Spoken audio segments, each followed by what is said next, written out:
कि अमेरिका के राष्ट्रपति ट्रंप ने एक ऐसा बयान दिया है जिसने पूरी दुनिया में भू राजनीतिक हलचल बढ़ा दी है। जी हां, ट्रंप ने इस बार कहा है कि ईरान के साथ जारी युद्ध में अमेरिका की जीत के बाद वो स्ट्रेट ऑफ हॉर्मुज को बहुत जल्द अमेरिका का क्षेत्र घोषित करने वाले हैं। ये बयान ऐसे समय में आया है जब मिडिल ईस्ट में युद्ध, समुद्री सुरक्षा और वैश्विक ऊर्जा आपूर्ति को लेकर तनाव लगातार बढ़ा है। ट्रंप का दावा है कि अमेरिका इस समय इस रणनीतिक समुद्री मार्ग पर प्रभावी नियंत्रण बनाए हुए है और दुनिया के हित में इसकी सुरक्षा सुनिश्चित कर रहा है। अपने संबोधन में ट्रंप ने कहा कि ईरान युद्ध में बुरी तरीके से कमजोर हो रहा है और अमेरिका की सैन्य शक्ति के सामने वो टिक नहीं पाएगा। उन्होंने दावा किया कि हॉर्मुज से गुजरने वाले जहाज़ों की आवाजाही पर अमेरिकी नौसेना की कड़ी निगरानी है और बिना अनुमति कोई भी जहाज़ आगे नहीं बढ़ सकता। ट्रंप ने यह भी कहा है कि अमेरिका दुनिया के ऊर्जा आपूर्ति को सुरक्षित रखने के लिए कदम उठा रहा है और भविष्य में इस समुद्री मार्ग को अमेरिकी क्षेत्र हम घोषित कर देंगे।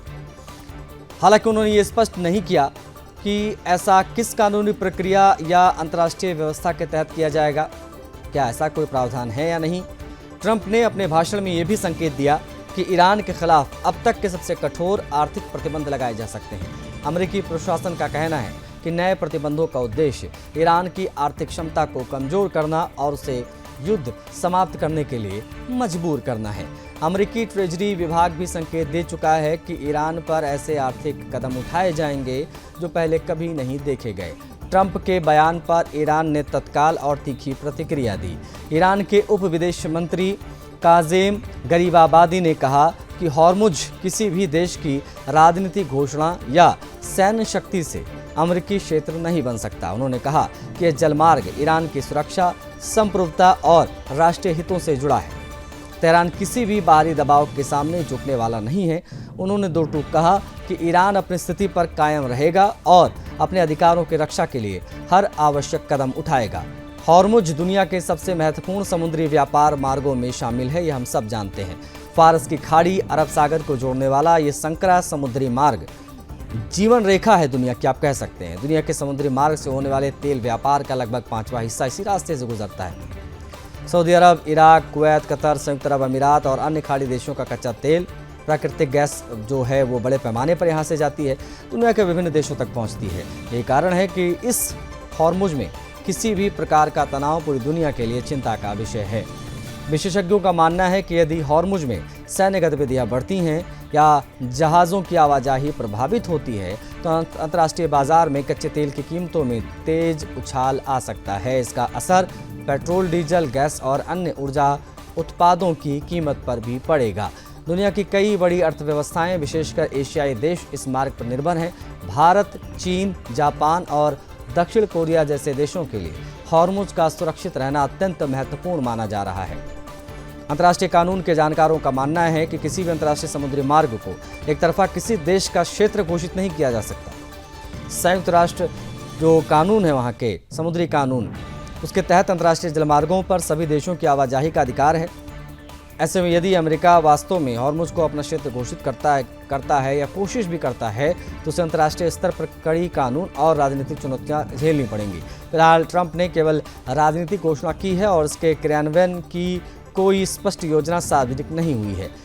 इस पूरे घटनाक्रम का असर वैश्विक शेयर बाजार और ऊर्जा बाजार पर भी दिखाई देने लगा है। निवेशकों की चिंता बढ़ने लगी है। तेल की कीमतों में उतार चढ़ाव लगातार हम देख रहे हैं। कई अंतर्राष्ट्रीय विश्लेषकों का मानना यह भी है कि यदि अमेरिका और ईरान के बीच तनाव और बढ़ता है तो वैश्विक आपूर्ति श्रृंखला प्रभावित हो सकती है, जिससे महंगाई और ज़्यादा बढ़ेगी, अस्थिरता बड़े पैमाने पर दिखेगी।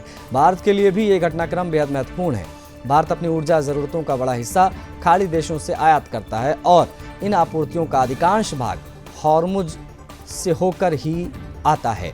यदि इस मार्ग से किसी प्रकार की रुकावट आती है तो भारत में कच्चे तेल की लागत बढ़ सकती है, जिसका असर पेट्रोल, डीजल की कीमत, परिवहन लागत और महंगाई पर पड़ सकता है। इसलिए भारत सहित कई देश लगातार इस क्षेत्र की स्थिति पर नजर बनाए हुए हैं। मध्य पूर्व में जारी संघर्ष केवल अमेरिका और ईरान तक सीमित नहीं है। इसका असर वैश्विक राजनीति, समुद्री सुरक्षा, ऊर्जा बाजार, अंतर्राष्ट्रीय व्यापार पर पड़ रहा है। कई देशों ने दोनों पक्षों से संयम बरतने और कूटनीतिक समाधान निकालने की अपील करी है।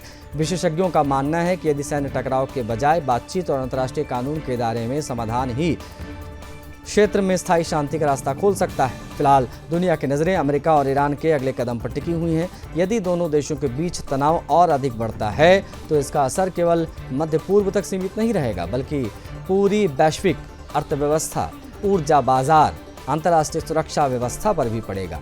वहीं यदि कूटनीतिक प्रयास सफल होते हैं, क्षेत्र में स्थिरता लौट सकती है। आने वाले दिनों में यह स्पष्ट होगा कि ट्रंप का बयान केवल राजनीतिक संदेश था या वास्तव में अमेरिका इस दिशा में कोई ठोस कदम उठाने की तैयारी कर भी रहा है।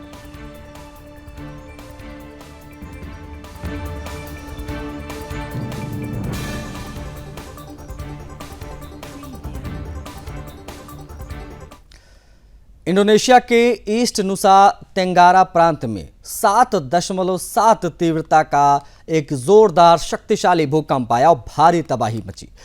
भूकंप के तेज झटकों से कई इमारतें ढह गईं, सड़कें टूट गईं और कई स्थानों पर लैंडस्लाइड यानी भूस्खलन। अधिकारियों के अनुसार अब तक कम से कम 20 लोगों की मौत की पुष्टि हो चुकी है। संख्या बहुत ज़्यादा भी हो सकती है क्योंकि मलबे में लोग दबे हैं। राहत बचाव कार्य लगातार जारी है। आशंका जताई जा रही है कि मलबे में दबे लोगों के मिलने के साथ मृतकों की संख्या तेजी से बढ़ेगी।